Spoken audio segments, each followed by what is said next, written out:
श्री सीतारामचंद्राभ्या नमः।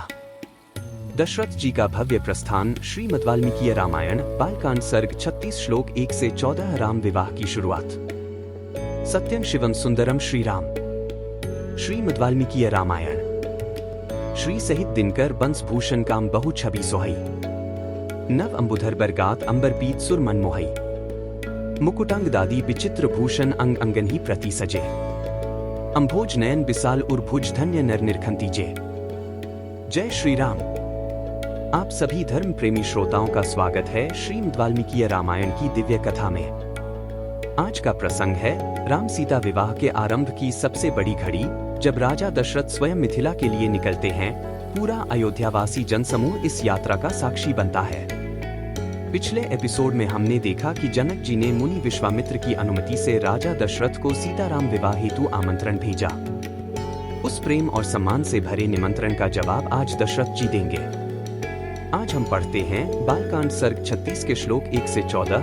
राजा दशरथ को जैसे ही जनक जी का संदेश मिलता है, वह अत्यंत प्रसन्न होते हैं और तुरंत विवाह हेतु मिथिला जाने का निश्चय करते हैं। गुरु वशिष्ठ के मार्गदर्शन में भव्य यात्रा की योजना बनती है, जिसमें रथ, हाथी, घोड़े और सजी हुई सेना के साथ साथ पुत्रों सहित राज परिवार भी सम्मिलित होता है। यह प्रसंग केवल यात्रा का नहीं, रामायण के सबसे शुभ पर्व की शुरुआत है। शतृंशः सर्ग 36। देवताओं का शिव पार्वती को सुरत क्रीड़ा से निवृत्त करना तथा उमा देवी का देवताओं और पृथ्वी को शाप देना। उक्त वाक्य मुनौ तस्मिन्नुभौ राघव लक्ष्मणौ। प्रतिनंद्य कथा वीराबुज दुर्मुनि पुंगवम 1। विश्वामित्र जी की बात समाप्त होने पर श्री राम और लक्ष्मण दोनों वीरों ने उनकी कही हुई कथा का अभिनंदन करके मुनिवर विश्वामित्र से इस प्रकार कहा। 1। धर्मयुक्तमिदं ब्रह्मन् कथितं परमत्वया दुहितुः शैलराजस्य ज्येष्ठाया वक्तुमर्हसि। विस्तरण विस्तरज्ञोसि दिव्य मानुष संभवम 2। ब्राह्मण, आपने यह बड़ी उत्तम धर्मयुक्त कथा सुनाई। अब आप गिरिराज हिमवान की ज्येष्ठ पुत्री गंगा के दिव्यलोक तथा मनुष्य लोक से संबंध होने का वृत्तांत विस्तार के साथ सुनाइए, क्योंकि आप विस्तृत वृत्तांत के ज्ञाता हैं। 2। त्रीन पथो हेतुना केन प्लाव्य लोक पावनी कथं गंगा त्रिपथका विश्रुता सरिदुत्तमा। 3। लोक को पवित्र करने वाली गंगा किस कारण से 3 मार्गों में प्रवाहित होती है? सरिताओं में श्रेष्ठ गंगा की त्रिपथका नाम से प्रसिद्धि क्यों हुई? 3।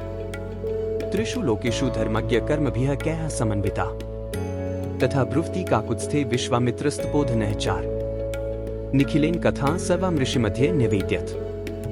धर्मज्ञ महर्षि, तीनों लोकों में वे अपनी 3 धाराओं के द्वारा कौन कौन से कार्य करती हैं? श्री रामचंद्र जी के इस प्रकार पूछने पर तपोधन विश्वामित्र ने मुनिमंडली के बीच गंगा जी से संबंध रखने वाली सारी बातें पूर्ण रूप से कह सुनाई।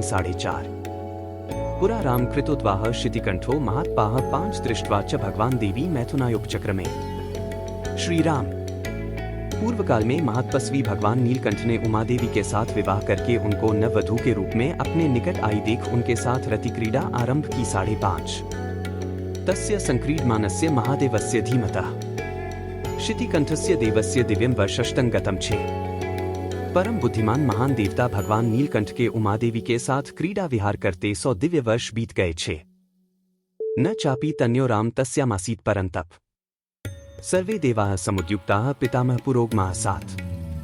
शत्रुओं को संताप देने वाले श्री राम, इतने वर्षों तक विहार के बाद भी महादेव जी के उमा देवी के गर्भ से कोई पुत्र नहीं हुआ।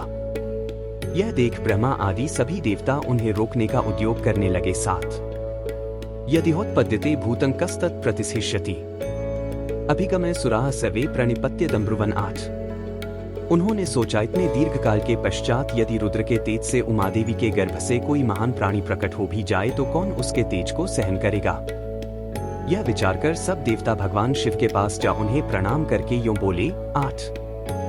देव देव महादेव लोकस्यास्य हितेरथ सुराणा प्रणिपातिन प्रसाद कर्तुमर्हसि 9।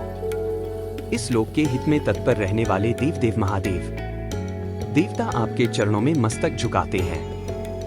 इससे प्रसन्न होकर आप इन देवताओं पर कृपा करें। 9। न लोकाधारिष्यन्ति तव तेजः सुरोत्तम ब्राह्मण तपसा युक्तो देव्या सह तपश्चर 10। सुरश्रेष्ठ, ये लोग आपके तेज को नहीं धारण कर सकेंगे, अतः आप क्रीड़ा से निवृत्त हो वेदबोधित तपस्या से युक्त होकर उमा देवी के साथ तप कीजिए। 10 त्रैलोक्य हित कमार्थन तेजस तेजसी धारे रक्ष सर्वानिमा लोकान नालोकं कर्तुमर्हसि। 11 तीनों लोकों के हित की कामना से अपने तेज वीर्य को तेजस स्वरूप अपने आप में ही धारण कीजिए। इन सब लोकों की रक्षा कीजिए, लोकों का विनाश न कर डालिए। 11 देवताना वचः श्रुत्वा सर्वलोक महेश्वरा बाणमित्य ब्रवीत सर्वान पुनश्चिदमुवाचा। 12 देवताओं की यह बात सुनकर सर्वलोक महेश्वर शिव ने बहुत अच्छा कहकर उनका अनुरोध स्वीकार कर लिया।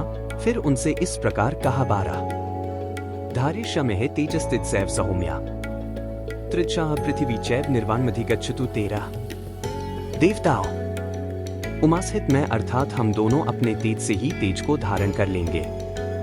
पृथ्वी आदि सभी लोकों के निवासी शांति लाभ करें। 13 यदिदं क्षुभितं स्थानान्मम तेजो ह्यनुत्तमम् धारिष्यति कस्तन में ब्रुवंतु सुरसत्तमाः। 14 किंतु सुरश्रेष्ठगण यदि मेरा यह सर्वोत्तम तेज वीर्य क्षुब्ध होकर अपने स्थान से स्खलित हो जाए तो उसे कौन धारण करेगा, यह मुझे बताओ। 14 कल हम पढ़ेंगे बालकांड सर्ग 36 के श्लोक 15 से 27, जहां दशरथ जी की मिथिला में भव्य अगवानी होती है। जनक जी ऋषि मुनि और नगरवासी प्रेम पूर्वक उनका स्वागत करते हैं। राम सीता विवाह का आनंद और श्रद्धा अपने चरम पर पहुंचती है। अगर आज का यह सुंदर प्रसंग आपको भाव विभोर कर गया हो तो वीडियो को लाइक करें, चैनल को सब्सक्राइब करें और कमेंट करें। जय श्री राम। इस राम कथा को अपने मित्रों और परिवार तक पहुंचाएं ताकि यह दिव्य परंपरा हर हृदय तक पहुंचे। रामायण केवल कथा नहीं, यह जीवन की शुद्ध प्रेरणा है। फिर मिलेंगे कल के एपिसोड में मिथिला में राजा दशरथ की भव्य अगवानी के साथ। जय श्री राम। हर हर महादेव। बार बार बर मागो हर्षी देहु श्री रंग पद सरोज अनपाइनी भक्ति सदा सत्संग। कथा विसर्जन होत है, सुनो वीर हनुमान। जो जन जंग से आए हैं सो तंग कर ही पाए। बोलो सियावर रामचंद्र जी की जय।